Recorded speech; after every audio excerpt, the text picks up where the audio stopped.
Isipin mo ang isang tahimik, walang buwan na gabi. Nakatanaw ka sa kalangitan na puno ng hindi mabilang na mga bituin. Bawat kislap ng liwanag ay isang malayong araw. Marahil may sarili pang mga planeta. Ang kalawakan ay tila walang hanggan at punong-puno ng hiwaga.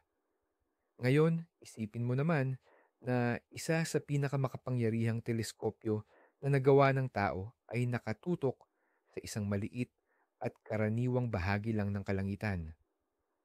Oras, araw at linggo itong nakatitig, kinokolekta ang liwanag na naglakbay sa loob ng milyon-milyong taon. At heto na, sa larawang nakuha, sa gitna ng libu-libong kalawakan at nebula, may nakita ang mga siyentista na imposibleng mangyari.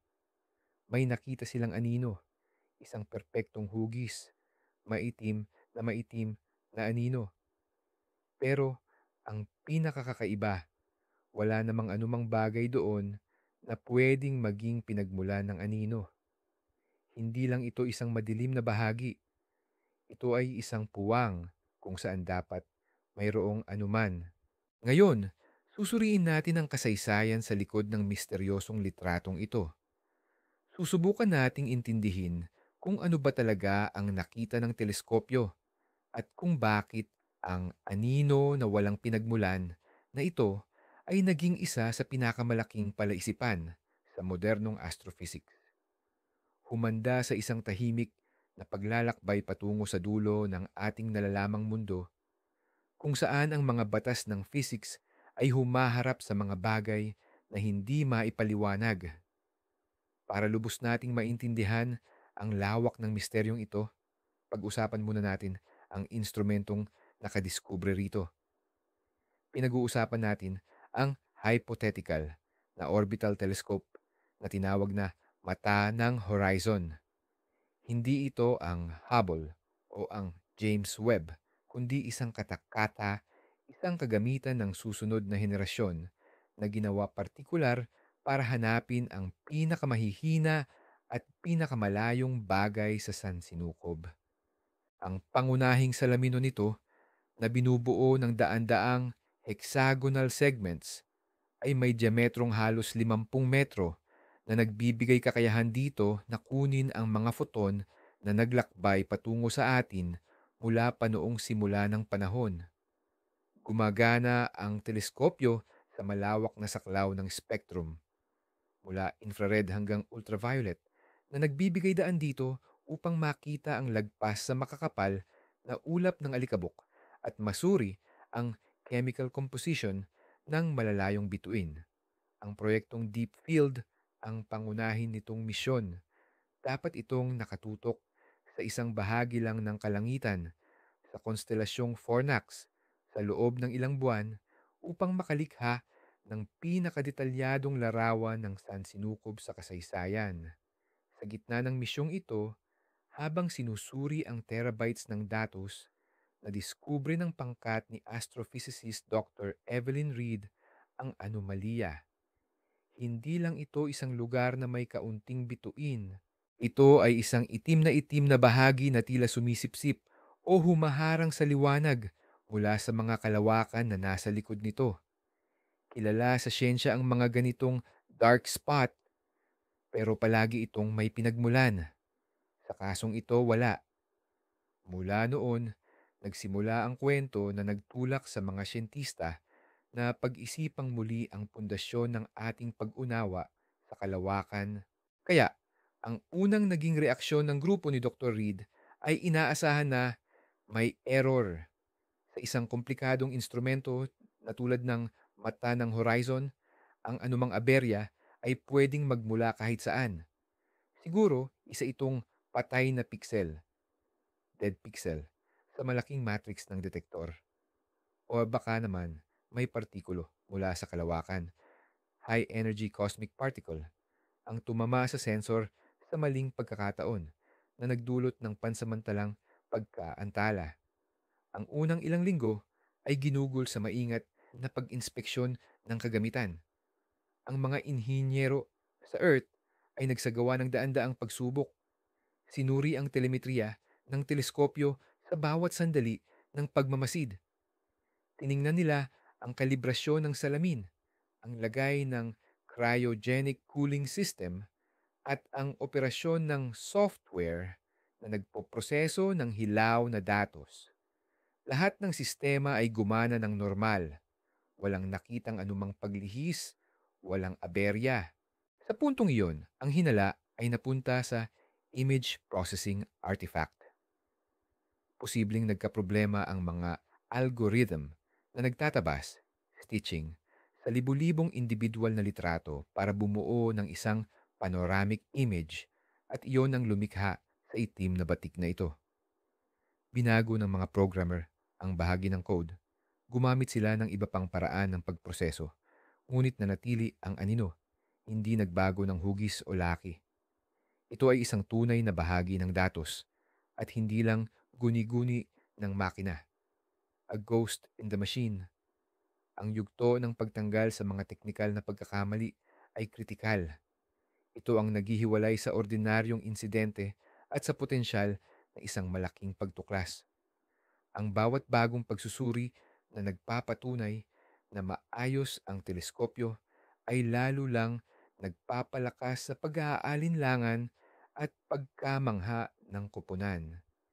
Sila ay nasa bungad na ng isang bagay na bago at ang bagay na ito ay wala pang anumang paliwanag.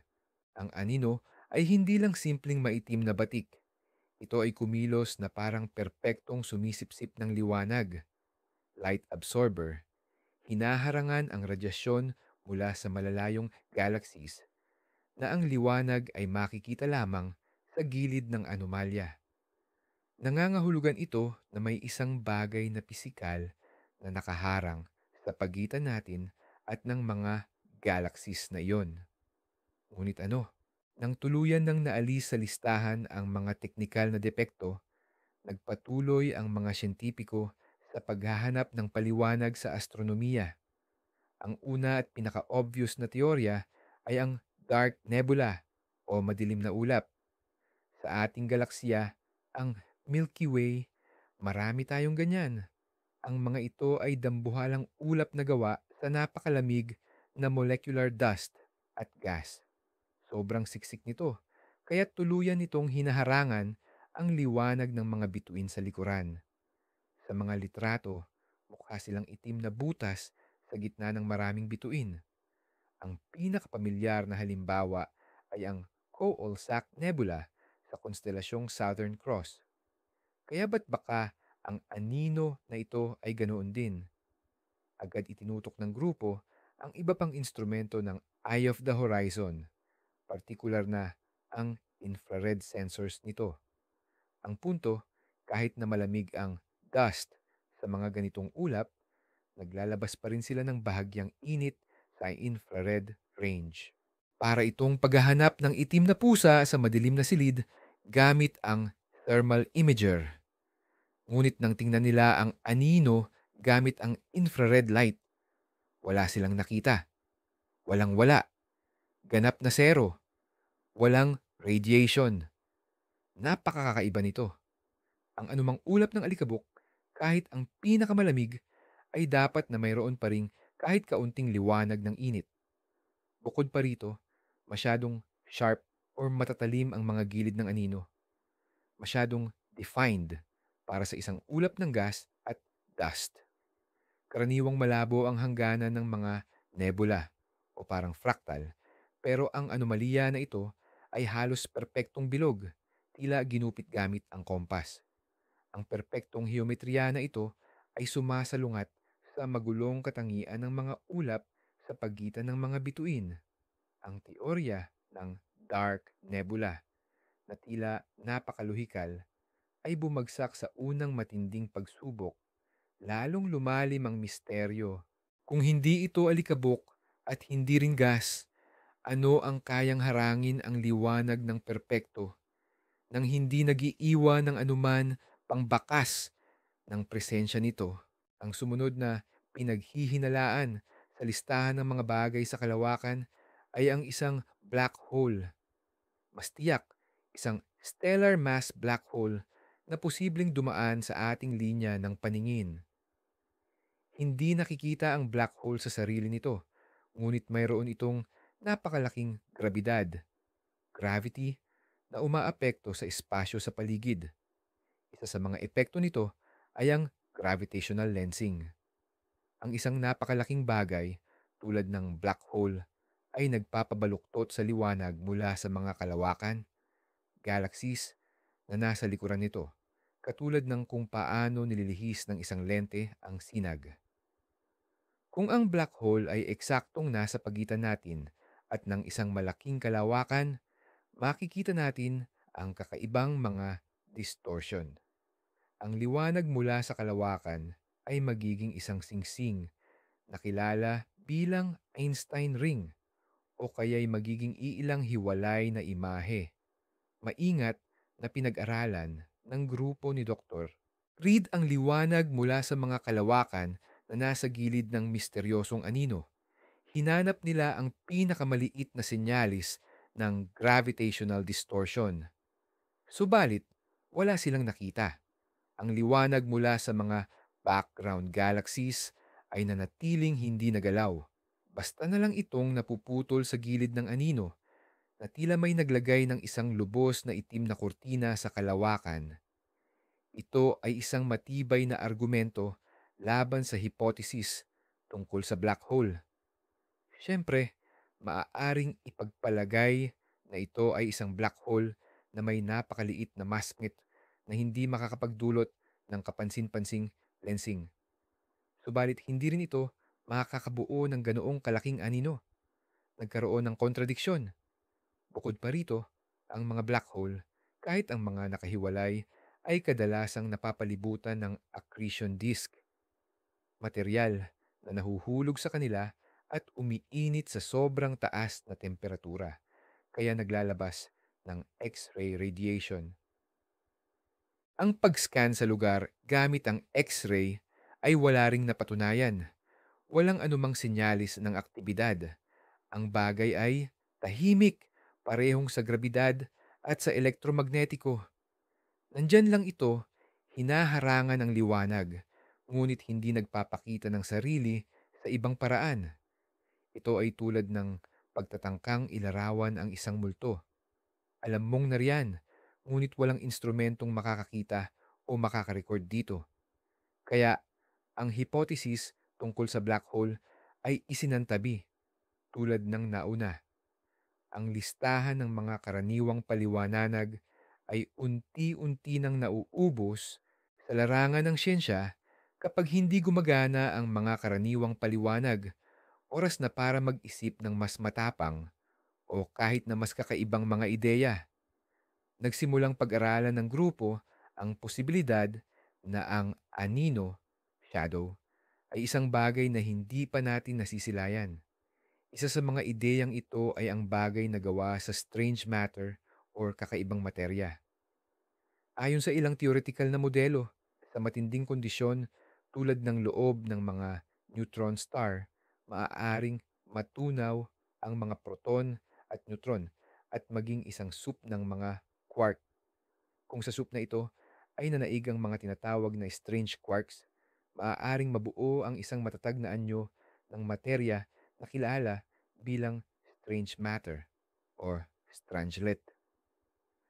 Sa teorya, ang bagay na ito ay sobrang siksik, dense, at halos itim na itim, hindi nagre-reflect o naglalabas ng anumang liwanag. Hindi rin ito magdudulot ng matinding gravitational lensing kung hindi naman masyadong malaki ang bigat nito. Mukhang may pag-asa ang ideyang ito. Pero may problema rin ang hypothesis na ito. Ayon sa teorya, kung ang isang strangelet ay bumangga sa karaniwang materya, sisimulan nito ang proseso ng pagbabago kung saan magiging strange matter din ang ordinaryong materya. Hindi ito mababaligtad at sasamahan ito ng malakas na pagbuga ng enerhiya. Ang bagay na inoobserbahan, batay sa lahat ng ebidensya, ay nanatili na sa kalawakan sa loob ng milyon-milyon kung hindi man bilyon-bilyong taon. At sa panahong iyon ay dapat na itong nakabangga ng mga particle ng interstellar gas. Ngunit wala ni katiting na palatandaan ng interaksyon o anumang paglabas ng enerhiya ang naitala. Ang bagay ay hindi lang tahimik, kundi ganap na walang kagalaw-galaw. Inert. Hindi ito nakikipag-ugnayan sa kapaligiran. Dahil dito, nagiging malabo ang hypothesis ng strange matter na ipaliwanag man nito ang pagiging itim ng bagay pero hindi ang pagiging pasibo nito. Muling napunta ang mga siyentista sa isang dead end. Ang bawat bagong teorya ay tila lumulutas sa isang problema, ngunit agad namang gumagawa ng isa pa. Ang misteryo ay lalong nagiging komplikado at tila wala ng simpleng sagot dito. Nang maubusan na ng ideya tungkol sa materya, kahit pa itong mga di pangkaraniwang uri, ang atensyon ng mga siyentista ay lumipat sa pinakabalangkas ng espasyo-oras mismo. Sa larangan ng kosmolohiya, may mga teorya tungkol sa tinatawag na topological defects, mga labi mula sa pinakaunang sandali ng sansinukob noong dumaan ito sa mga pagbabagong yugto tulad ng pagyeyelo ng tubig. Isa sa mga uri ng depektong ito ay ang cosmic strings. Ito ay mga haka-haka, napakanipis, ngunit sukdulang siksik na mga hibla ng enerhiya na posibleng umaabot sa napakalayong distansya. Kung ang isang ganitong string na nakabalumbon sa isang saradong loop ay dumaan sa ating landas, kakaiba ang magiging kilos nito.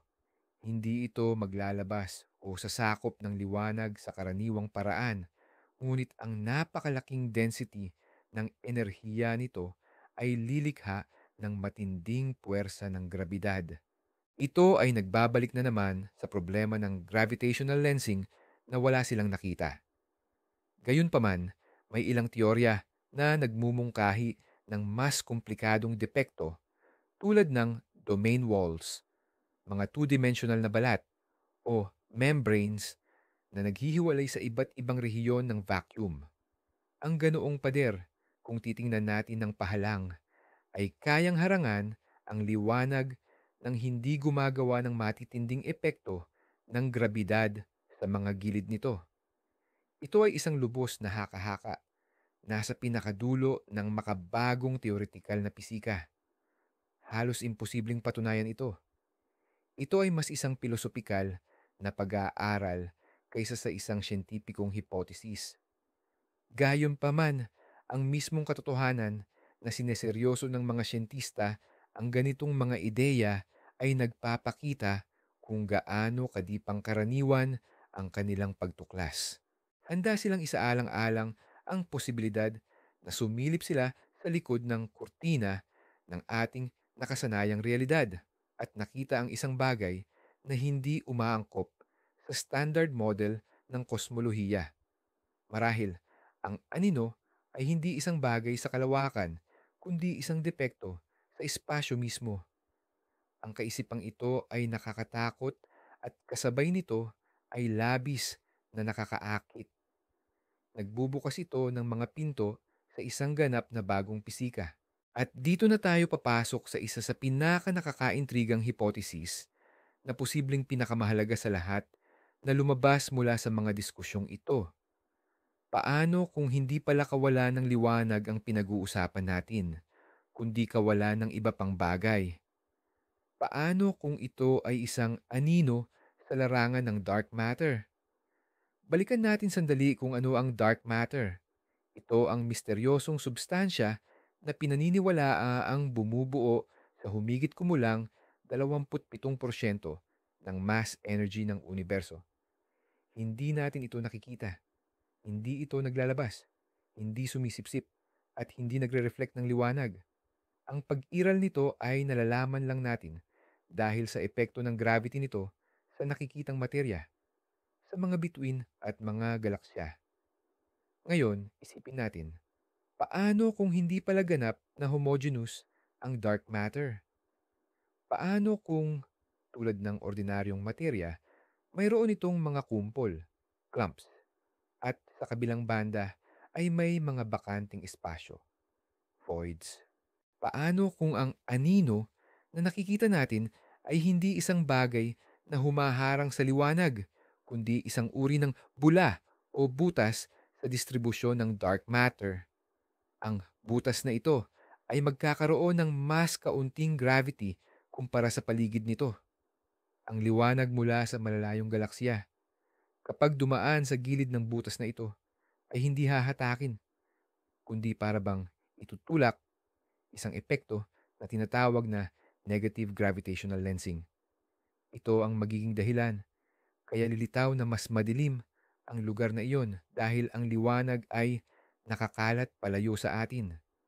Ang hypothesis na ito ay elegante at napakaganda. Ipinaliwanag nito kung bakit walang radiation at kung bakit walang tipikal na gravitational lensing. Ipinaliwanag din nito ang malilinaw na hangganan ng anomalya. Subalit mayroon itong isang malaking sagabal. Puro theoretical lamang ito.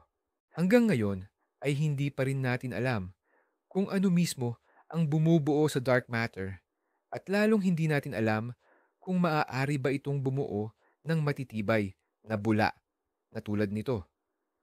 Kung makukumpirma ang hypothesis na ito na sana ang unang direktang obserbasyon ng estruktura ng dark matter, isang tuklas na karapat-dapat sa Nobel Prize. Natanto ng team ni Dr. Reed na para mapatunayan ang ideyang ito, kailangan nila ng mga bagong datos, bagong obserbasyon, marahil ay sa tulong ng iba't ibang instrumento. Sa kabila ng matinding pag-iingat na itago ang balita, unti-unting kumalat ang tungkol sa pagtuklas sa siyentipikong komunidad. Nagsimula ito sa mga bulong-bulungan hanggang sa naglabasan ang mga anonymous na mensahe sa mga forum ng mga astrophysicist. Nang tuluyan ng mailathala ang artikulo ng pangkat ni Dr. Reed sa isang prestihiyosong siyentipikong journal, ito ay nagdulot ng malaking kaguluhan. Nagkanya-kanya ng paninindigan ang buong mundo ng agham. Giit ng mga skeptiko, posibleng isa lang itong hindi pa natutuklasang artifact o di kaya'y bihira at nagkataong pinagsamasamang pamilyar na pangyayari na nagpapanggap lang na anino. Hiningi nila ang mas matitibay na pruweba at independenteng kumpirmasyon mula sa ibang mga obserbatoryo. Samantala, maraming siyentipiko naman ang nagpakita ng matinding sigla at itinuring ang balita bilang senyalis na nasa bungad na tayo ng new physics. Nagsimula ang isang matinding pandaigdigang karera. Agad binago ng pinakamalalaking teleskopyo sa mundo, sa lupa at sa kalawakan, ang kanilang mga programa para tingnan ang misteryosong bahagi ng kalangitan sa konstelasyon ng Fornax. Nagdirekta ng kanilang dambuhalang antena ang mga radio astronomer, umaasang makasagap ng kahit anong senyal. Maging ang mga eksperto sa neutrino at gravitational wave ay nakisali na rin sa paghahanap. Lahat ay gustong maging bahagi ng makasaysayang pagtuklas na ito. Para sa pangkat ni Evelyn Reed, ito ay napakahirap na panahon. Sa isang banda, sila ang sentro ng atensyon ng lahat, ngunit sa kabilang banda, napakalaking responsibilidad ang nakasalalay sa kanilang balikat. Anumang mali sa kanilang inisyal na pagkalkula ay maaaring sumira sa kanilang reputasyon. Paulit-ulit nilang sinuri ang kanilang datos habang pinipigilan ang mga atake ng mga kritiko at naghahanap ng bagong pamamaraan upang patunayan ang kanilang posisyon. Ang kapaligiran ay punong-puno ng tensyon at pag-aabang. Ang buong mundo, habang nakahinga ng malalim, ay naghihintay. Ano kaya ang ibabalita ng iba pang mga teleskopyo? Kukumpirmahin ba nila ang pag-iral ng anino o tuluyan itong pababulaanan? Sa agham, lalo na sa larangan ng astronomiya, kung saan ang mga pinag-aaralan ay nasa di maabot na distansya, ang independenteng kumpirmasyon ang itinuturing na gintong pamantayan. Ang isang obserbasyon, kahit pagaano ito kasigurado, ay maaaring aksidente lang. Pero kapag dalawa o tatlong magkakaibang teleskopyo na nakapwesto sa iba't ibang bahagi ng daigdig or kalawakan ang nakakita ng iisang bagay, ito ay nagiging ganap ng katotohanan. Ang unang kumpirmasyon ay nagmula sa European Southern Observatory sa Chile. Ang kanilang Very Large Telescope gamit ang ibang teknolohiya at pamamaraan sa pagproseso ng datos ay nakuhanan ng larawan ang parehong bahagi ng kalangitan at nandoon ang anino. Ito ay eksaktong katulad ng sa mga kuha ng mata ng horizon, horizon's eye. Ito ay isang malakas na dagok laban sa mga nagdududa. Pagkatapos, sumali ang Space X-ray Telescope na Chandra. Wala itong nakita na siyang inaasahan. Ngunit ang kawalan na ito ay isang mahalagang kumpirmasyon. Walang anumang high energy processes ang nagaganap sa paligid ng anino. Ang ALMA Radio Telescope System na matatagpuan sa Atacama Desert ay hindi rin nakatala ng anumang millimeter wave radiation na tuluyang nagtanggal sa hypothesis tungkol sa malamig na ulap ng gas at alikabok. Hakbang-hakbang, obserbasyon sa obserbasyon, nagkasundo ang siyentipikong komunidad. Totoo ang anomalya. Hindi ito pagkakamali o artifact. Mayroon talagang bagay sa malalim na kalawakan na gumagawa ng perpektong itim, bilog na anino nang hindi nagpapakita sa anumang ibang paraan na kilala ng agham. Ngayon, ang pangunahing tanong ay hindi na umiiral ba ito, kundi ano ito? At dito, patuloy pa ring nagkakaiba ang mga opinyon. Bawat grupo ng siyentista ay nagpakita ng kanilang sariling teorya na minsan ay talagang outlandish at ang pagtatalo sa mga conference hall at pahina ng mga scientific journal ay lalong uminit. Sa napakaraming teoryang pinagdiskusyunan ng scientific community, may isang ideya na mas piniling banggitin ng karamihan sa mga siyentista ng pabulong sa mga sulok lamang ng mga komperensya. Ito ay isang hypothesis na lumalampas sa natural na paliwanag at tumatapak na sa teritoryo ng science fiction. Paano kung ang anino ay isa palang artipisyal na bagay? Paano kung ito ay isang dambuhalang istruktura, megastructure, na itinayo ng isang advanced na sibilisasyon mula sa ibang planeta? Ang ideya ng tinatawag na Dyson Sphere ay inihain ng physicist na si Freeman Dyson noong dekada 60, 1960s. Ayon sa kanya, ang isang sibilisasyong umabot sa mataas na level ng pag-unlad ay gugustuhin na gamitin ang kabuuan ng enerhiya ng kanilang bituin. Para magawa ito, maaari silang magtayo ng isang dambuhalang sphere, globo, sa paligid ng bituin na kokolekta sa lahat ng radiation nito. Sa labas, ang sphere na ito ay halos hindi makikita sa optical range, ngunit dapat itong magbigay ng infrared radiation dahil kailangan nitong itapo ng sobrang init. Ngunit ang anino na naobserbahan ay hindi naglabas ng anumang infrared radiation. Ito mismo ang sumasalungat sa klasikong konsepto ng Dyson sphere. Ngunit paano kung hindi ito sphere kundi iba pa? Halimbawa, isa itong dambuhalang screen na ginawa upang magtago ng isang bagay. O isa itong pintuan, portal, patungo sa ibang universe na lumalamon ng liwanag. Ang lahat ng ideyang ito ay, siyempre, purong haka-haka lamang. Wala silang matibay na ebidensya para patunayan na artipisyal ang bagay na ito. Ngunit sa kabilang banda, imposible ring pabulaanan ang hipotesis na ito. Kaya nanatili itong ideya sa labas ng mainstream na talakayan ng agham. Isang paalala na ang universo ay mas kakaiba at mas puno ng buhay kaysa sa inaakala natin. Si Dr. Reed at ang kanyang grupo ay mas piniling iwasan ang paksang ito sa kanilang mga opisyal na publication. mas nag-focus sila sa mga physical model na mapapatunayan. Ngunit sa kaibuturan ng kanilang isip, bawat isa sa kanila habang nakatitig sa perpektong bilog na anino sa kanilang mga monitor ay hindi mapigilang magtanong, paano kung hindi lang tayo ang naninirahan sa universo? Balikan natin ang mas siyentipiko, pero kasing gulat din namang mga hinuha.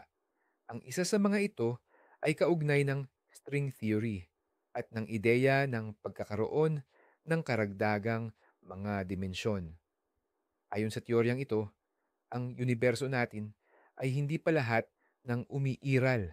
Maaari lang daw itong isang tatluhang dimensyong membrana or brane na lumulutang sa isang maraming dimensyong espasyo-oras na tinatawag na hyperspace. Sa hyperspace na ito, posibleng mayroon pang ibang mga brain, iba pang mga universo na paralel sa atin. Karaniwan, hindi tayo makakakonekta sa mga ito dahil ang lahat ng particle at puwersa na alam natin, maliban sa gravity, ay nakakulong sa ating sariling brain. Ngayon, isipin na may isang dambuhalang bagay na umiiral sa maraming dimensyong espasyong ito. Hindi ito nasa loob ng ating universo, kundi nasa mas malaking hyperspace. Pero napakalapit sa ating brain. Hindi natin ito makikita o mahahawakan, ngunit mararamdaman natin ang impluensya ng grabidad nito. Paano kung ang anino na ito ay isang uri ng gravitational anino mula sa isang bagay na nagmula sa ibang dimensyon? Ang ideyang ito na tinatawag na brain world model ay maaaring magpaliwanag kung bakit nakikita natin ang epekto ng grabidad, pagbara sa liwanag, ngunit walang nakikitang pinagmulan sa ating tatluhang dimensyong espasyo. Simple lang, wala rito ang pinagmulan ng bagay na iyon. Ito ay isang napakatapang na hinuha na nangangahulugan na ang Event Horizon Telescope ay hindi sinasadyang nakunan ang proyeksyon ng ibang universo papunta sa atin. Nalutas ng teoryang ito ang maraming problema. Kawalan ng radiation, kawalan ng interaksyon sa materya. Ngunit nagdala rin ito ng bago at mas fundamental na mga tanong. Kung ganoon, anong uri ng bagay iyon? Anong universo iyon? At maaari pa ba tayong matuto ng higit patungkol dito? Inilipat ng hinuha na ito ang misteryo mula sa antas ng astronomiya patungo sa antas na metapisikal. Sa gitna ng lahat ng theoretical na debate, habang itinitutok ng mga astronomo sa buong mundo ang kanilang teleskopyo sa misteryosong anino, isang malaking tagumpay ang biglang naabot ng team ni Dr. Reed. Isa sa kanyang graduate student, isang bata at napakahusay na programmer na nagngangalang Ben Carter, ang nagdesisyong harapin ang problema mula sa ibang anggulo. Sa halip na subukang alamin kung ano ang anino, pinili niyang pag-aralan ang gilid nito ng may walang katulad na nalinaw. Gumawa siya ng bagong algorithm na nagpataas ng resolusyon ng hangganan ng anino ng daan-daang beses sa pamamagitan ng pagsusuri sa maliliit na pagbabago sa liwanag ng mga kalapit na kalawakan. Ilang linggo ring nagproseso ng datos ang kanyang supercomputer at isang gabi nakuha niya na ang resulta. Ang hangganan ng anino ay hindi perpektong makinis. Sa sobrang taas na paglaki, lumitaw sa gilid nito ang isang istruktura. Hindi ito basta magaspang lang o random. Ito ay isang komplikado, halos fractal, na pattern na nauulit ng may mathematical precision. Pero ang mas nakakagulat ay ito. Ang pattern ay hindi static. Ito ay dahan-dahan, napakabagal na nagbabago. Tila ito humihinga.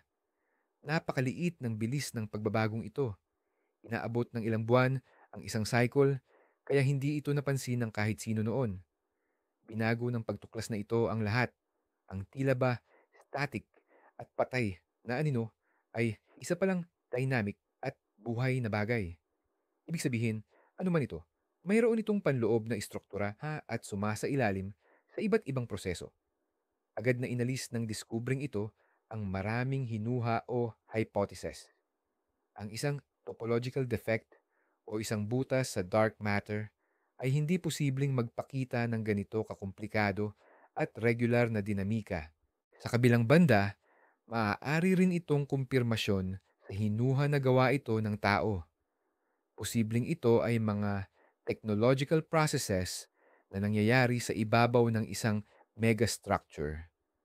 O kaya naman, ito ay isang ganap na bagong, natural na kababalaghan na may sarili nitong pisika na hindi pa natin nauunawaan. Naunawaan ng team ni Evelyn Reed na hawak na nila ang susi sa misteryo. Ang kailangan na lang nilang malaman ay kung ano ang ibig sabihin ng kakaibang pattern na ito. Ang pagtuklas sa isang gumagalaw na istruktura sa hangganan ng anino ay nagdulot ng panibagong bugso ng interes at kontrobersya. Sinubukan ng mga siyentipiko sa buong mundo na gumawa ng modelo para sa nakitang disenyo.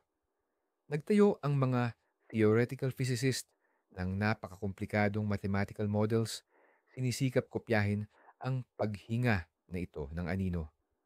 Ipinapalagay ng ilan na ito ay dulot ng pag-alon ng ibabaw ng isang kakaibang bituin na binubuo ng isang hindi pa kilalang anyo ng materya.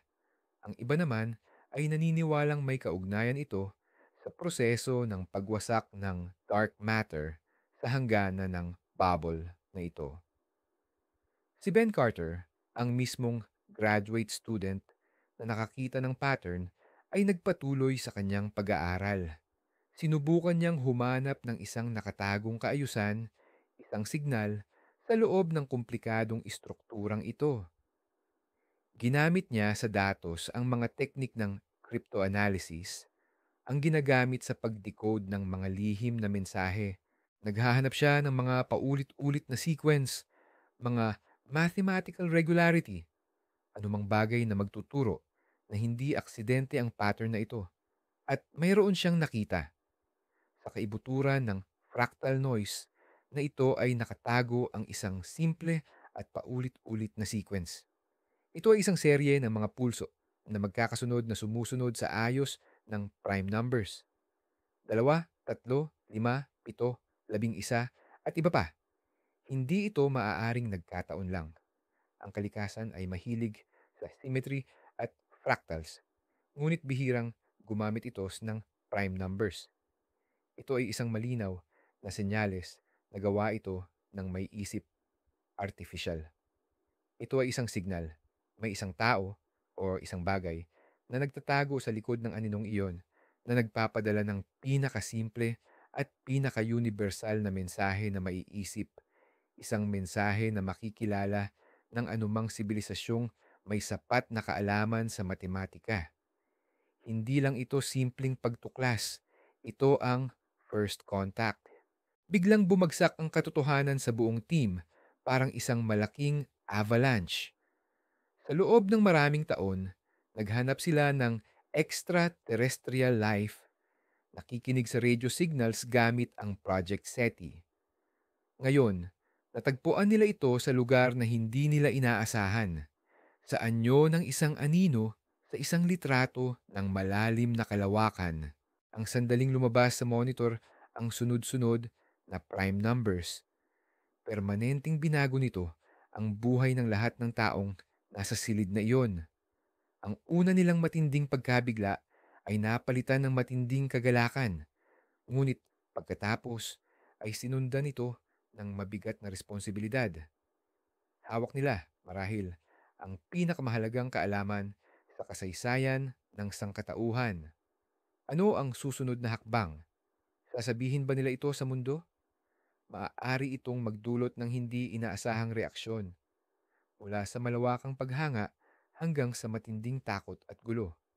Ang mga pamahalaan, mga relihiyon, at ang buong istruktura ng lipunan ay maaaring magiba o itago ito hanggang sa mas marami pa silang malaman. Ngunit May karapatan ba silang desisyunan ito ng nag-iisa? Matapos ang mahaba at masakit na pagtatalo, nagkaisa sila sa isang desisyon.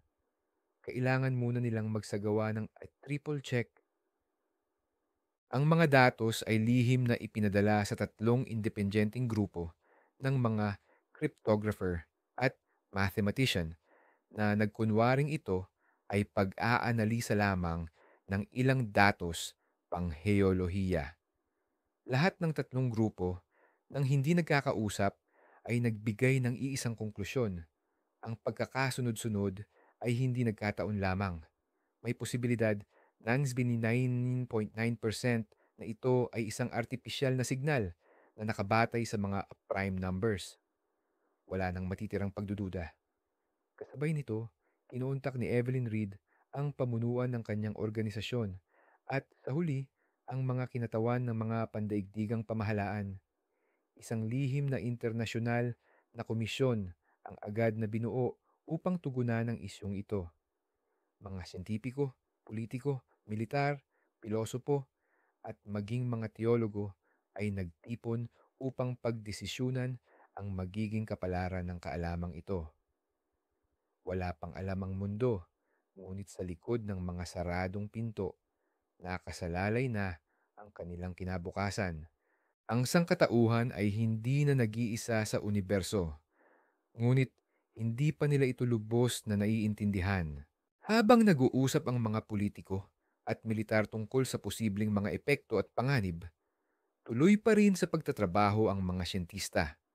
Ang pangunahing layunin ngayon ay maunawaan ang kalikasan ng senyal na ito at kung sino ang nagpapadala. Tinawag nila ang pinagmulan nito na ang anino. Naglunsad sila ng isang proyekto para sa tuloy-tuloy na pagsubaybay sa hangganan ng anomalya at lahat ng mapagkukunan ay iginugol para sa layuning ito. Sinikap ng mga siyentista na makahanap ng mas komplikadong impormasyon sa loob ng senyal. Ang pagkakasunod-sunod ng mga prime number ay isa lamang bisita, isang paraan upang kunin ang kanilang atensyon. May mas malalim pa dapat na nakatago sa likod nito.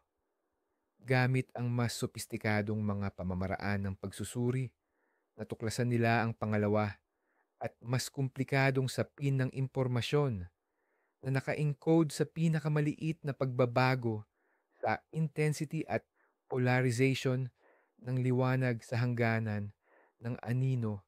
Hindi na ito simpleng pagkakasunod-sunod. Isa na itong napakalaking data array. Nagsimula ang mahaba at masusing proseso ng pagdedesipra. Ito ay parang pagtatangkang basahin ang isang libro na nakasulat sa isang wikang ganap na hindi nila alam at wala silang anumang diksyonaryo. Araw at gabi ang pagtatrabaho ng mga lingwista, matematiko at mga espesyalista sa information theory. Naghanap sila ng mga universal na konsepto na magsisilbing batayan ng wikang ito. Mga mathematical constant tulad ng P o Euler's number, mga batas ng pisika, at mga diagram ng atom. Hakbang sa hakbang, bit sa bit, sinimulan nilang buuin ang hindi kapanipaniwalang puzzle na ito. Ang mga imahe ang unang nadisipra. Sa mga screen, nagsimulang lumabas ang mga eskema na kahawig ng mga blueprint. Ito ay mga larawan ng mga bituin, mga galaxy, at ang pinakanakakagulat sa lahat, isang eskima na kahawig ng mismong istruktura ng teleskopyong mata ng horizon. Alam nilang nanonood tayo. Hindi lang sila nagpadala ng sinyal sa kawalan. Sinasagot nila tayo. Ang matuklasan na ang anino ay hindi lang basta nandyan, kundi nakamasid at mas grabe pa, sumasagot sa atin. Ito ang pangalawang dagok at kasing tindi ng una. Nagbago ang lahat. Hindi ito monologo, kundi isang dialogo. Pero sino o ano ba ang nasa kabilang linya ng dialogong ito? Walang sagot sa tanong na yon ang mga na-decode na datos. Walang larawan ng mga tagapaglikha. Walang teksto tungkol sa kanilang kasaysayan o kultura. Pawang agham at matematika lamang ang laman ng impormasyon. Para itong isang ensiklopedya ng sansinukob na ipinasa sa atin. Naglalaman ito ng kaalaman na daang-daan kung hindi man libu-libong taon ang agwat sa ating pangunawa. Nariyan ang mga formula para sa Unified Field Theory, ang hinanap ni Einstein sa tanang buhay niya. May mga mapa ng dark matter sa universo na may pambihirang katumpakan. May mga teknolohiya para kontrolin ang grabidad at maglakbay sa pamamagitan ng wormholes. Isang regalo ito na hindi masusukat ang halaga. Pero isa ba itong Trojan horse? Nagpahayag ng matinding pangamba ang ilang miyembro ng sekretong komisyon. Paano kung mapanganib ang kaalamang ito? Paano kung sa pagtatangkang gamitin ito ay aksidenteng sirain natin ang sarili nating lahi? Baka naman ito ay isang pagsubok kung sapat ba tayong matalino para hawakan ang ganitong kapangyarihan. O mas matindi pa, baka ito ay paraan para ipasa sa atin ang isang virus, isang informational na virus, o isang totoong sakit. Lalong tumitindi ang debate. Sa isang banda, naroon ang pagkakataong lutasin ang lahat ng problema ng sangkatauhan, ang gutom, sakit, at krisis sa enerhiya. Sa kabilang banda, naroon ang panganib ng ganap na paglipol. Nakatayo ang sangkatauhan sa sangang daan at ang desisyong kailangan nilang gawin ay ang pinakamahalaga sa kanilang buong kasaysayan. Ano nga ba talaga ang anino, the shadow? Ang mga datos na naisalba at naipaliwanag ay nagbigay ng kasagutan. Hindi ito Dyson sphere o isang simpleng screen na panakip sa paraan na nakasanayan natin. Sa halip, ito ay isang dambuhalang makina sa pagko-compute, kasing laki ng isang buong star system. Ito ay isang higanting computer kung saan ang lahat ng materya ay ginawang computational substrate, ang tinatawag nilang computronium. Hindi lang ito gumamit ng enerhiya ng isang bituin, kundi ng buong kumpol ng mga bituin, star cluster, na nasa loob mismo ng anino. Kaya naman, wala tayong nakitang liwanag or init. Lihit ng enerhiya ay inilaan para sa pagproseso ng impormasyon. Ang layunin ng makinang ito ay ang pag-alam, knowledge. Nilikha ito ng isang sibilisasyon na matagal nang iniwan ang kanilang biological na katawan at lumipat sa mas mataas na antas ng pag-iral, naging purong kaisipan, pure intelligence. Ang makinang ito ang nagsilbing tahanan nila, ang kanilang katawan, at ang kanilang kasangkapan sa paggalugad ng universo. Sa loob ng milyon-milyong taon, nag-ipon ito ng impormasyon, bumuo ng mga modelo ng realidad, at sinagot ang pinakapundamental na misteryo ng buhay.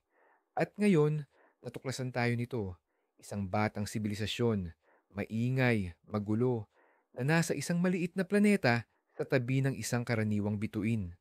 Nagpasya itong ibahagi ang karunungan nito.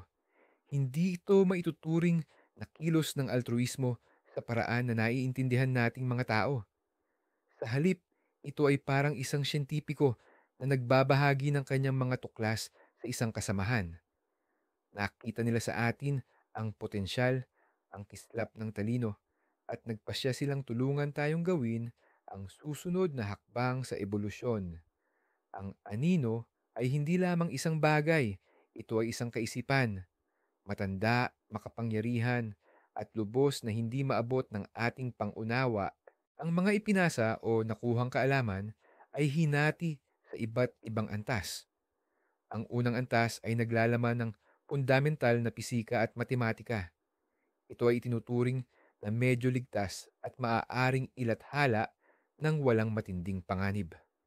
Ang ikalawang antas ay tungkol naman sa aplikadong teknolohiya, mga bagong pinagkukunan ng enerhiya, material science, at biotechnology. Mahigpit itong isinikreto dahil maaari itong gamitin sa layuning pang-militar. Ang ikatlo at pinakamalalim na antas ay matinding naka-encrypt o nakasifra.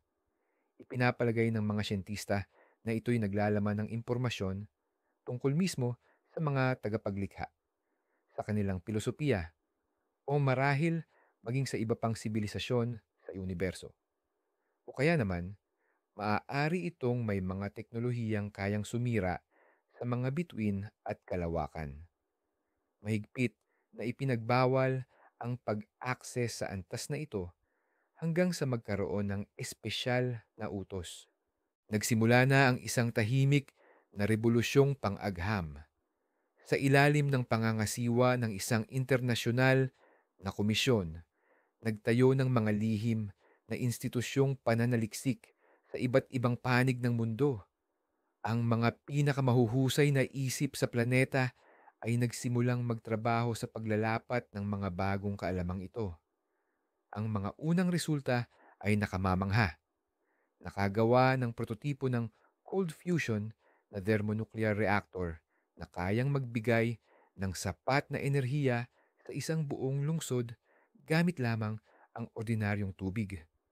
Nakabuo rin ng mga bagong materyales, kasing gaan ng plastik pero kasing tigas ng diamante. Sa larangan ng medisina, nagkaroon ng malaking pagsulong sa paggaling ng mga sakit na genetic at sa pagpapabagal ng pagtanda. Ang sangkatauhan ay nakatayo sa pasimula ng ginintuang panahon. Ngunit lahat ng ito ay nangyayari ng palihim, malayo sa kaalaman ng publiko. Ang opisyal na bersyon para sa mundo ay nananatiling pareho. Ang anino ay isang hindi maipaliwanag na natural na kaganapan, marahil ay may kaugnayan sa dark matter. Ngunit hanggang kailan pa kaya nila maitatago ang katotohanan? Pagkaraan ng ilang taon, nangyari ang hindi maiiwasan. May tumagas na impormasyon. Isa sa mga siyentipikong nagtatrabaho sa sikretong proyekto ay nadismaya sa sobrang bagal at pag-iingat ng mga politiko. Para sa kanya, ang kaalamang ito ay dapat malaman ng buong sangkatauhan at ang itago ito ay isang krimen. Kaya't ibinigay niya ang ilang bahagi ng Level 2 data sa isang tanyag na investigative journalist.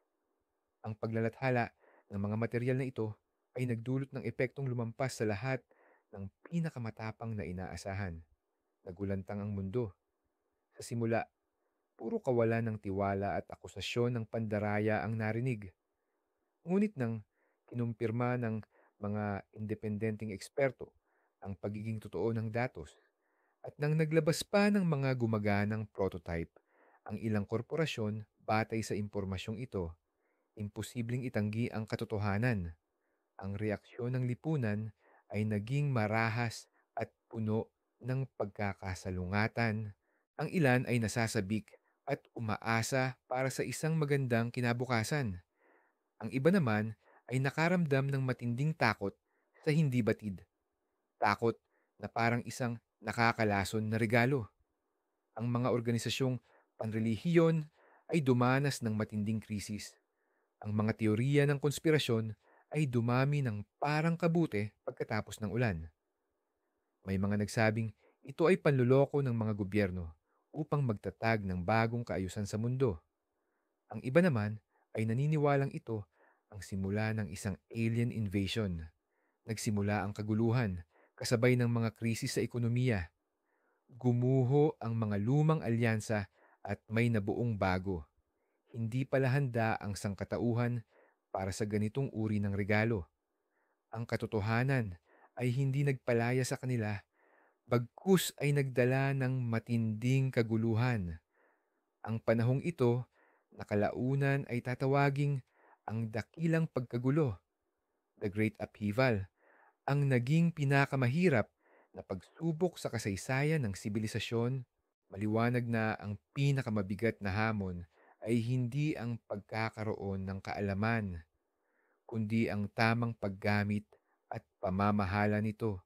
Sa gitna ng matinding kaguluhan na bumabagabag sa daigdig, nagpatuloy ang pag-uusap nila sa anino. Ngunit may pagbabago na sa tono nito. Ang sangkatauhan sa pamamagitan ng isang internasyonal na komisyon ay nagsimulang magtanong, hindi lang tungkol sa siyensya, kundi pati na rin sa filosofiya, etika, at higit sa lahat, ang kabuluhan ng buhay. Ang mga sagot ay dumarating sa parehong forma, komplikadong mathematical at logical na istruktura na walang halong emosyon.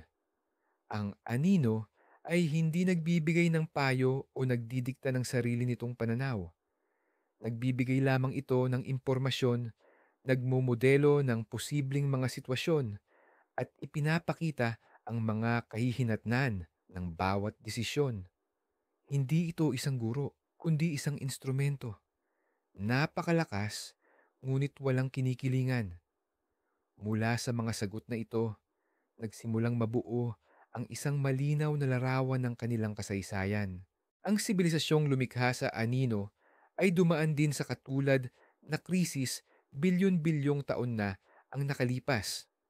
Halos mapuksa rin nila ang sarili nang makuha nila ang mga teknolohiya na mas mabilis umunlad kaysa sa kanilang panlipunan at etikal na paglago. Ngunit nakaligtas sila, nagkaisa, at pinili ang landas ng karunungan. Tinalikuran nila ang kapangyarihan at pagpapalawak. Ginawa nila ang kanilang sarili na anino upang maging walang hanggang tagamasid at tagapangalaga ng kaalaman.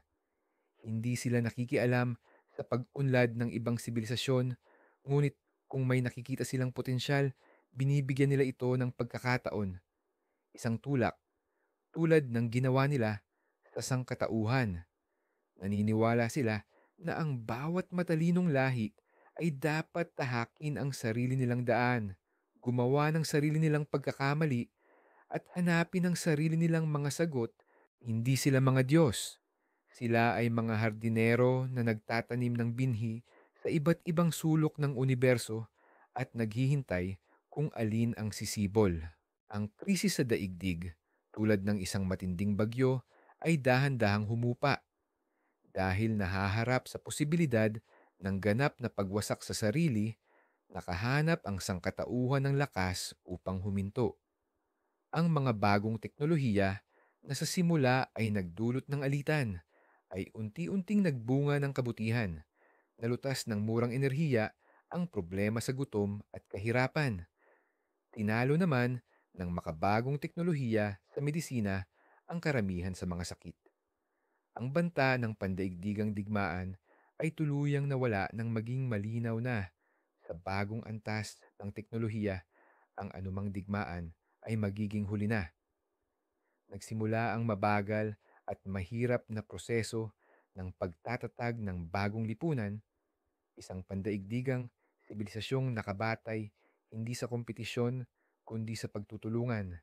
Ang anino, the shadow, ay naging bahagi ng kultura. Para sa ilan, ito ay simbolo ng pag-asa.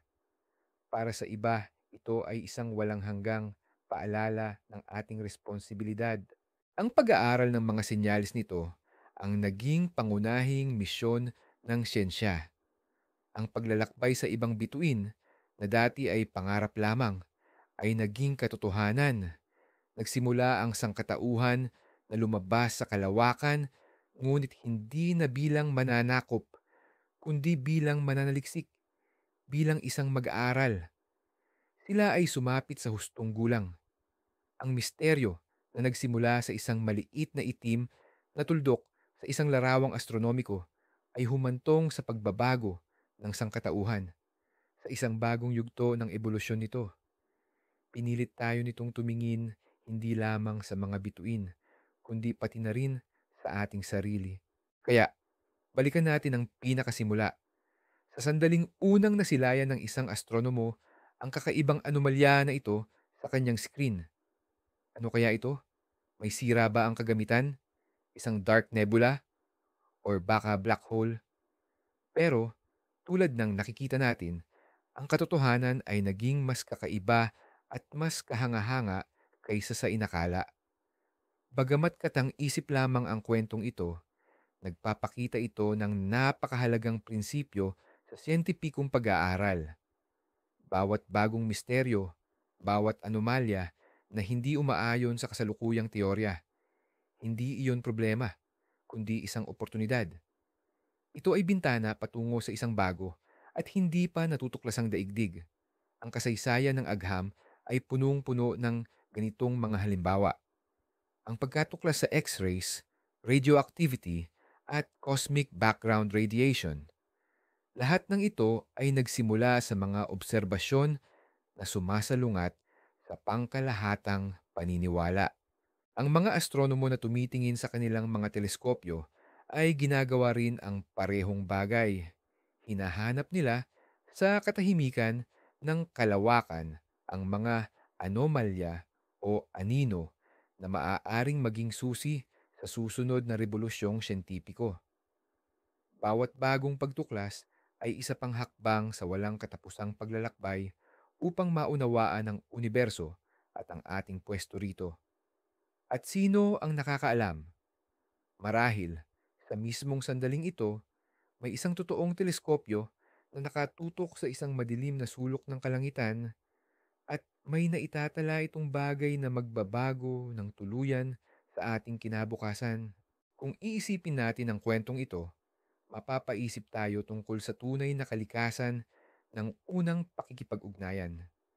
Nakasanayan na nating isipin na ang pakikipagtagpo sa mga nilalang mula sa labas ng Earth ay parang mga eksena sa Hollywood.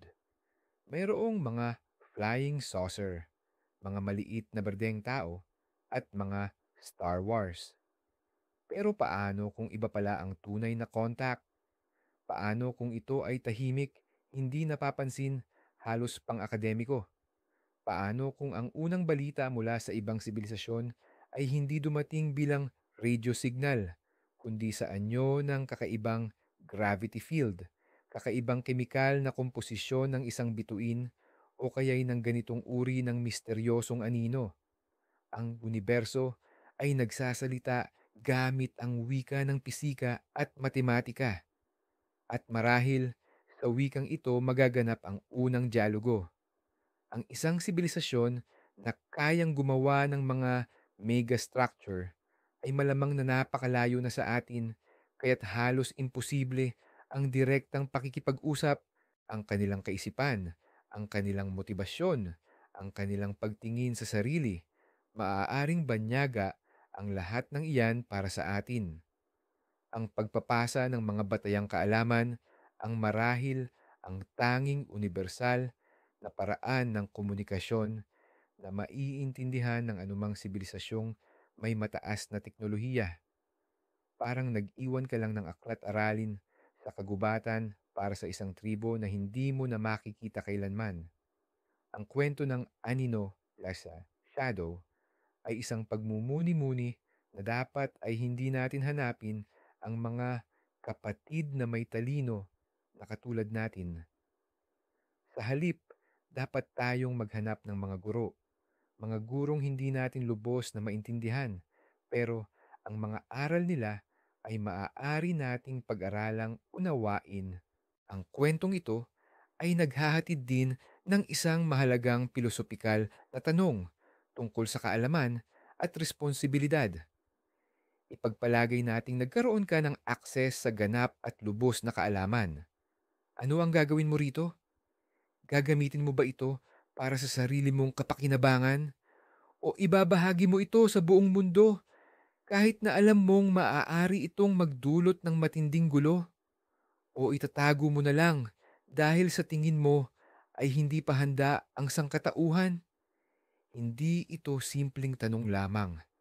Ipinapakita ng ating sariling kasaysayan kung paano ang mga siyentipikong pagtuklas ay maaaring magdala ng pinakamalaking progreso o maging sanhi ng kakilakilabot na mga kalamidad.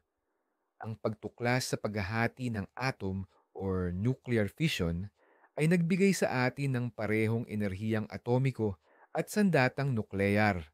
Ang pag-unlad sa larangan ng genetics ay nangangako ng tagumpay laban sa mga sakit, ngunit nagdadala rin ng panganib na makalikha ng mga designer babies at armas biolohikal.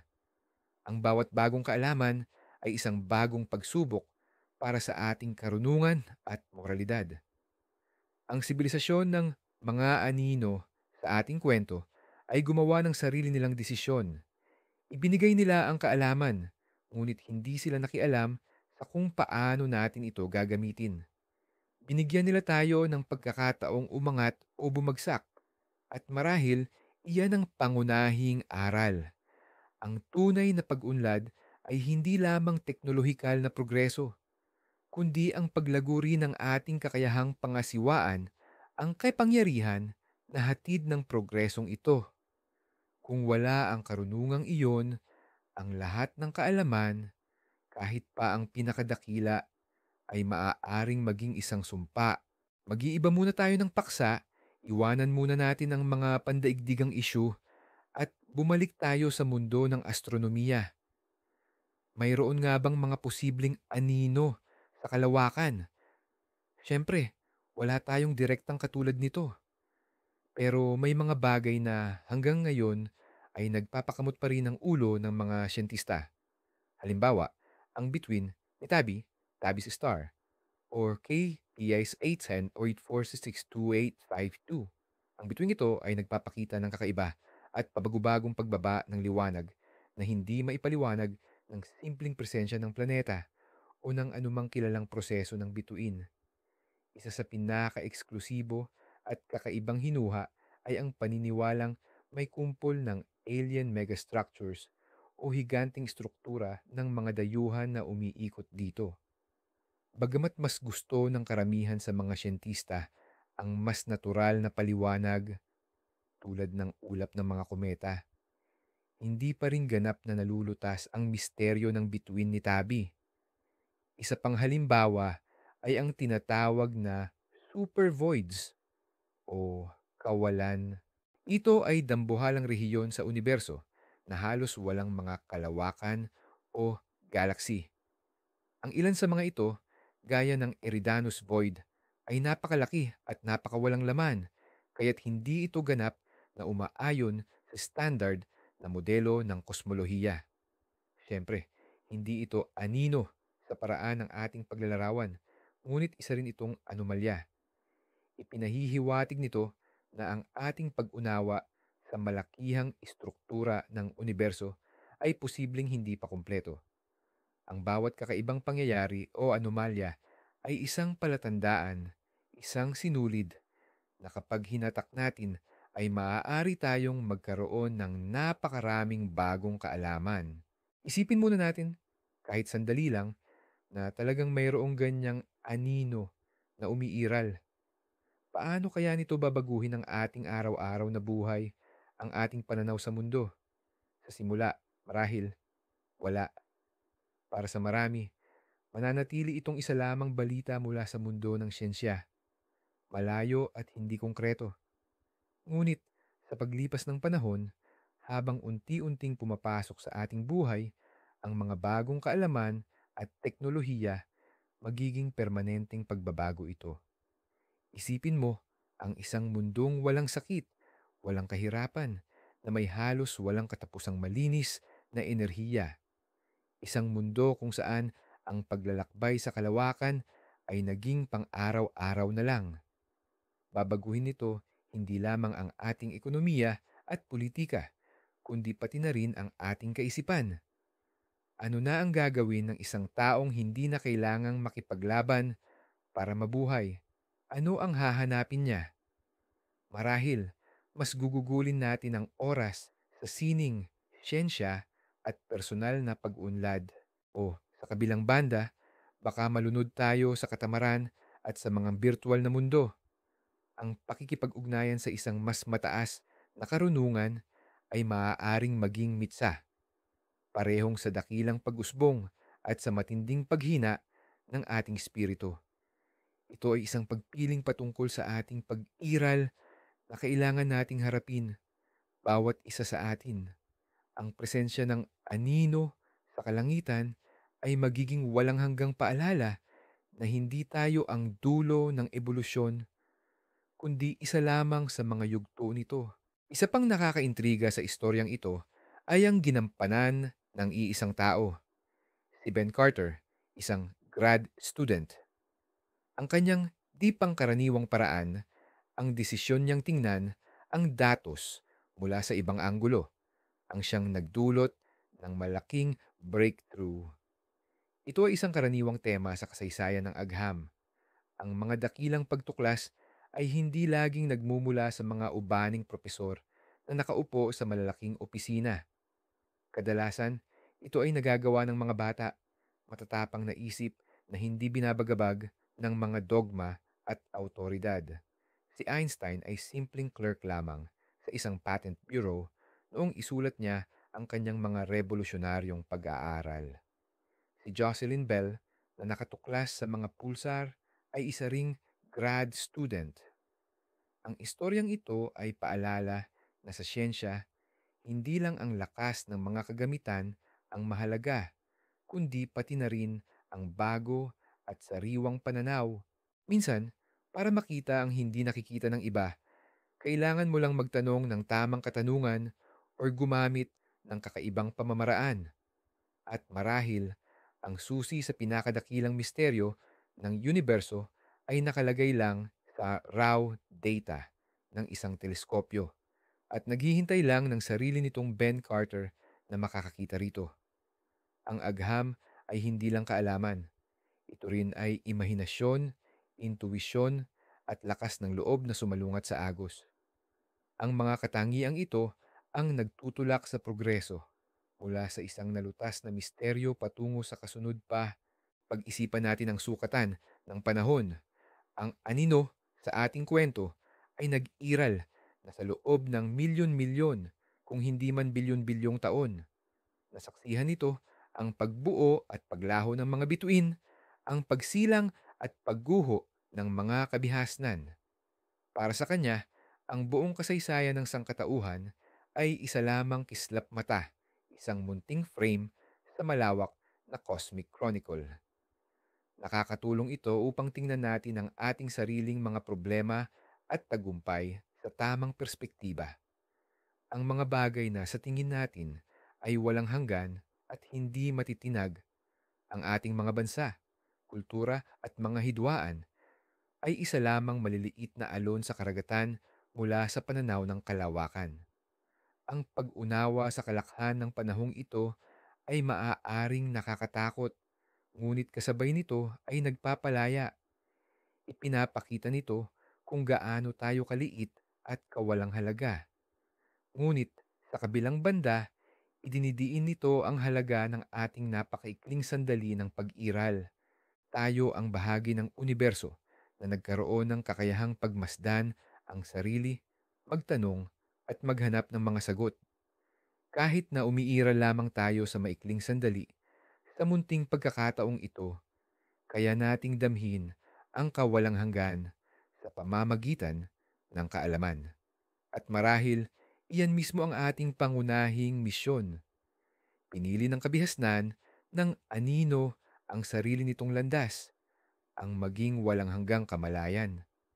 Anong landas ang pipiliin ng sangkatauhan kapag dumating na ang kanyang panahon?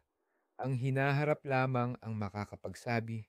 Sa kwento natin, lumabas na ang anino ay pinagmumula ng kaalaman. Pero pwede rin namang ibang-iba ang kalikasan nito. Paano kung hindi pala ito isang matalinong nilalang, kundi isa lang itong natural na pinomena na batay sa mga batas ng pisika na hindi pa natin natutuklasan? Halimbawa, baka isa itong matatag na wormhole o lagusan na nagdadala sa atin sa ibang universo na may iba't ibang batas ng pisika. Ang liwanag na pumasok dito ay tuluyan na lang mawawala sa paningin natin. O kaya naman, isa itong bagay na gawa sa mirror matter, isang theoretical na anyo ng substansya na nakikipag-ugnayan sa atin sa pamamagitan lang ng grabidad. Ang ganitong bagay ay magiging ganap na di nakikita at kayang harangan ang liwanag mula sa mga bagay na nasa likod nito. Posibleng puno ang universo ng ganitong mga pinomena na hindi pa natin maisip. Para tayong mga taong nakatira sa ilalim ng karagatan na sinusubukang hatulan ang buong mundo sa pamamagitan lang ng pagtingin sa bahagyang liwanag na nagmumula sa makapal na tubig. Ang bawat bagong instrumento, ang bawat bagong teleskopyo ay para nating pagtatangkang umangat ng kaunti, makita ang mas malayo at mas malinaw. At ang bawat bagong pagtuklas ay nagpapalawak ng ating pananaw na nagpapakita na ang mundo ay mas malaki, mas komplikado, at mas kawili-wili kaysa sa inakala natin noon. Ang misteryo ng anino, kahit pa lumabas na isa lang itong pambihirang natural na penomena, ay isa pa ring dakilang pagtuklas na magpapabago at magpapatuwid sa lahat ng ating mga aklat-aralin sa pisika. Pero bumalik tayo sa iyo. Kung ikaw si Evelyn Reed or Ben Carter, ano ang magiging desisyon mo? Isipin mong ikaw ang unang nakakita ng signal na ito. Ikaw ang unang nakaunawa sa kahulugan nito. Sasabihin mo ba ito sa iba? Gagamitin mo ba ang kaalamang ito para sa sarili mong ambisyon? O matatakot ka at sisikaping itago ang lahat? Ang eksperimento sa pag-iisip na ito ay nagpapakita kung gaano kahirap ang mga pagpiling kinakaharap ng ating mga totoong siyentipiko. Napakalaki ng responsibilidad na nakasalalay sa balikat ng isang unang nakadiskubre. Sa kanilang mga desisyon, nakasalalay ang kapalaran ng napakaraming tao. Sa ating kwento, pinili ng mga bida ang daan ng pag-iingat at pakikipagtulungan at sa huli, ito ang nagligtas sa sangkatauhan. Ngunit alam ng kasaysayan na may iba pang mga halimbawa. Ang siyensya ay hindi isang sterile na larangan ng malilinis na ideya. Ginagawa ito ng mga totoong tao. Mga taong may sarili nilang ambisyon, takot, at kahinaan. Kaya naman, napakahalaga na sa loob ng scientific community ay may mga ethical na prinsipyo, isang sistema ng pagbabantay at pagbabalanse na makakatulong na mabawasan ang peligro at magamit ang kapangyarihan ng kaalaman para sa kabutihan. Ang kwento ng Ang Anino, Shadow, ay isa ring aral tungkol sa moral na pagpili ng isang siyentipiko at ng kanyang pananagutan sa lipunan. At dito na nagtatapos ang ating talakayan. Ang layo na ng ating narating.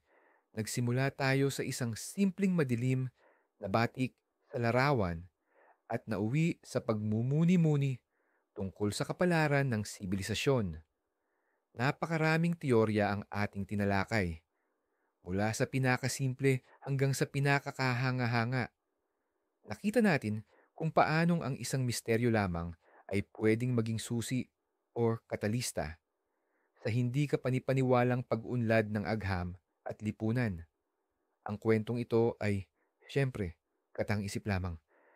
Sa kasalukuyan, wala pang nakikitang kahit ano ang mga astronomo na kahawig ng inilarawang anino. Ngunit ito ay nakabatay sa mga tunay na ideyang siyentipiko, sa mga seryosong tanong na ibinabato ng mga siyentista sa kanilang sarili habang nakatingin sa kalangitan. Ano ang dark matter? Mayroon ba talagang ibang dimensyon? Nag-iisa lang ba tayo sa kalawakan? Wala pa tayong tiyak na kasagutan sa mga katanungang iyan. Pero bawat araw at bawat gabing ginugol sa pagmamasid ay naglalapit sa atin sa mga sagot. At sino ang nakakaalam? Baka bukas, ang balita ay magdala sa atin ng isang pagtuklas na mas nakamamangha pa kaysa sa kwentong inyo lang narinig. Ang universo ay punong-puno ng misteryo at ang pinakakaakit-akit sa aghamay ito.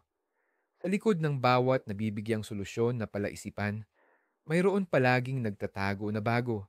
At mas interesante pa, ang paglalakbay ng kaalaman ay walang katapusan at tayo mga kaibigan ay nasa simula pa lamang.